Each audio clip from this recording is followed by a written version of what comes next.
Praise the Lord, hallelujah. आप सबको जय मसीह की।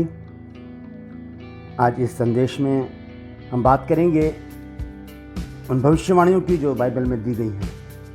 और हम देख रहे हैं आजकल के माहौल में, आजकल की परिस्थितियों में बाइबल की एक एक बात पूरी हो रही है।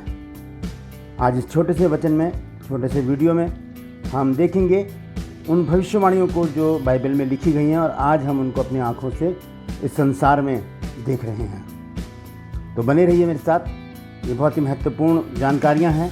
ये वो भविष्यवाणियां हैं जो बाइबल में दी गई हैं और अब ये पूरी हो रही हैं।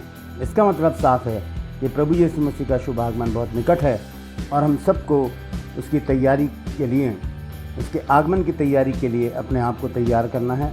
और दूसरी बात यह है कि ये जो वीडियो मैंने बनाया है ये किसी खौफ के लिए नहीं, किसी को डराने के लिए नहीं, बल्कि सतर्क करने के लिए, सावधान रहने के लिए और प्रभु यीशु मसीह के आगमन की तैयारी करने के लिए इसे मैं बना रहा हूँ। हालेलुया। तो बने रहिए मेरे साथ। सबसे पहले हम देखेंगे उन भविष्यवाणियों को जो आज पूरी हो रही हैं। मैं प्रकाशित वाक्य की एक पुस्तक है, प्रकाशित वाक्य, उसका 6 अध्याय, उसके 8 पद को पढ़ रहा हूँ। वहाँ पर देखिए क्या लिखा है। प्रकाशित वाक्य 6 अध्याय और उसका 8 पद। यहाँ पर इस प्रकार से लिखा है कि और मैंने दृष्टि की और देखो एक पीला सा घोड़ा और उसके सवार का नाम मृत्यु है और अधोलोक उसके पीछे पीछे है और उन्हें पृथ्वी की 1/4 पर यह अधिकार दिया गया कि तलवार और अकाल और मरी और पृथ्वी के वन पशुओं के द्वारा लोगों को मार डालें। और हम देख रहे हैं इसी तरह से ये भविष्यवाणी पूरी हो रही है कि जानवरों से जो वायरस निकला है, कोरोना वायरस, वो आज मनुष्यों को मार रहा है। मनुष्य मर रहे हैं। बहुत बुरे हालात हैं पूरे संसार के, हमारे भारत के भी, कि लोग अकस्मात मृत्यु मर रहे हैं इस रोग के द्वारा। और हम आगे देखते हैं, आमोस की पुस्तक में बहुत सारी भविष्यवाणियां हैं। आज हम इसको देखेंगे। शुरू से हम देखेंगे 8 अध्याय को। अगर हम देखें तो वहाँ पर लिखा है 3 पद में, यहोवा की ये वाणी है कि उस दिन राज मंदिर के गीत हाहाकार में बदल जाएंगे और लोथों का बड़ा ढेर लगेगा और सब स्थानों में वे चुपचाप फेंक दी जाएंगी। और हम इस बात को देख रहे हैं, सोशल मीडिया पर देख लीजिए, चाहे न्यूज़ में देख लीजिए, हम देखते हैं कि लाशों को ऐसे ही फेंक दिया जा रहा है। उनके लिए कोई रोने वाला नहीं है और लाशों के ढेर लगे पड़े हैं। और सबसे बड़ी बात यहोवा की वाणी है, जैसे यहाँ लिखा है कि उस दिन राज मंदिर के गीत हाहाकार में बदल जाएंगे। हम देख रहे हैं चर्च सूने पड़े हैं, वहाँ पर कोई भी गीत हम नहीं सुन रहे हैं और लॉकडाउन की वजह से हम सब अपने घरों में हैं और डर के माहौल में हम जी रहे हैं। हम देखते हैं इसी में आमोस की पुस्तक, उसके 8 अध्याय के 10 पद में, मैं तुम्हारे पर्वों के उत्सव दूर करके विलाप कराऊंगा और तुम्हारे सब गीतों को दूर करके विलाप के गीत गवाऊंगा।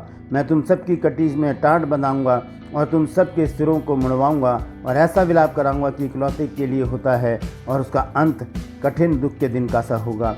ये ऐसा विलाप का गीत आजकल हम गा रहे हैं एक तरह से, क्योंकि वो संगीत जो है हमारे जीवन से दूर हो चुके हैं।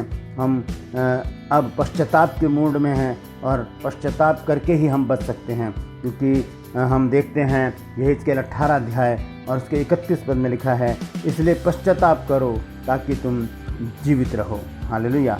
11वें पद में हम देखते हैं, आमोस 8 के 11 पद में, परमेश्वर यहोवा की वाणी है, देखो ऐसे दिन आते हैं जब मैं इस देश में महंगी करूँगा, उसमें ना तो अन्न की भूख होगी और ना पानी की प्यास, परंतु यहोवा के वचन के सुनने की भूख और प्यास होगी।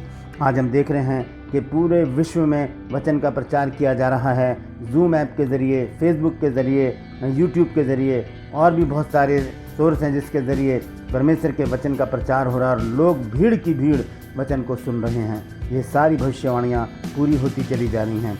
फिर हम देखते हैं यिर्मयाह नबी की पुस्तक में 16 अध्याय में और उसके 4 पद में देखते हैं वहाँ पर क्या लिखा है। यहाँ लिखा है, उनके विषय में यहोवा यूँ कहता है, वे बुरी बुरी बीमारियों से मरेंगे, उनके लिए कोई छाती न पीटेगा, न उनको मिट्टी देगा, वे भूमि के ऊपर खाद की नहीं पड़े रहेंगे, वे तलवार और महंगी से मर मिटेंगे और उनकी लोथें आकाश के पक्षियों और मैदान के पशुओं का आहार होंगी। ये वो भविष्यवाणी है जो आज हम देख रहे हैं। सच में यहाँ लिखा है कि उनके विषय में यहोवा यूँ कहता है कि बुरी बुरी बीमारियों से मरेंगे। और हम देख रहे हैं कि कोरोना वायरस जो है वो सभी के लगभग सभी लोगों को डरा रहा है और बहुत से लोग मर भी गए हैं। बहुत से लोग अस्पतालों में हैं, बहुत से लोग दर दर भटक रहे हैं और बहुत ही भयावह स्थिति है। ये सारी बातें हम बाइबल से ही देख रहे हैं। हम 8 पद में देखें कि तू जेवनार के घर में इनके साथ साथ खाने पीने के लिए मत जाना, क्योंकि सेनाओं का यहोवा इज़राइल का परमेश्वर यूँ कहता है कि देख, तुम लोगों के देखते तुम्हारे ही दिनों में मैं ऐसा करूँगा कि इस स्थान में ना तो हर्ष और ना आनंद का शब्द सुनाई पड़ेगा, ना दूल्हे और ना दुल्हन का शब्द होगा। ये सारे काम हमारे रुके हुए हैं, क्योंकि कोरोना वायरस के डर से हम सब लोग अपने घरों में बंद हैं, लॉकडाउन में हैं। आइए अंत में एक भविष्यवाणी को और देखेंगे। 2 भविष्यवाणी और हैं, उसको मैं बताकर आपको मैं समाप्त करूंगा। सबसे पहले देखेंगे हम यशायाह नबी की पुस्तक, उसका 26 अध्याय और उसके 20 पद में देखेंगे। वहाँ पर क्या लिखा है? यहाँ लिखा है कि हे मेरे लोगों, आओ अपनी अपनी कोठरी में प्रवेश करके किवाड़ों को बंद करो, थोड़ी देर तक, जब तक क्रोध शांत ना हो तब तक अपने को छिपा रखो। हम देखते हैं कि यहाँ पर लॉकडाउन के विषय में लिखा है कि अपने अपने घरों में बंद हो जाओ, क्योंकि बाहर क्या है? बाहर परमेश्वर का क्रोध है और ये बीमारी जो है ये परमेश्वर की ही ओर से है। अन्यथा अगर ये शैतान की ओर से होती तो हमारी प्रार्थनाओं के द्वारा कब की ख़त्म हो जाती, ये दूसरा साल नहीं पकड़ती। आइए अंत में एक भविष्यवाणी को और बताकर मैं फिर समाप्त करूँगा। हालेलुया। हम देखेंगे लूका की पत्री और उसका 21 अध्याय और उसके 9 पद को मैं पढ़ूंगा। यहाँ पर लिखा है, और जब तुम लड़ाइयों और बलवों की चर्चा सुनो तो घबरा ना जाना, क्योंकि उनका पहले होना अवश्य है, परंतु उस समय तुरंत अंत ना होगा। तब उसने उनसे कहा कि जाति पर जाति और राज्य पर राज्य चढ़ाई करेगा, और बड़े बड़े भूढोल होंगे और जगह जगह अकाल और मरियाँ पड़ेंगी। मरियाँ यानी कि महामारी पड़ेगी, और आकाश में भयंकर बातें और बड़े बड़े चिन्ह प्रकट होंगे।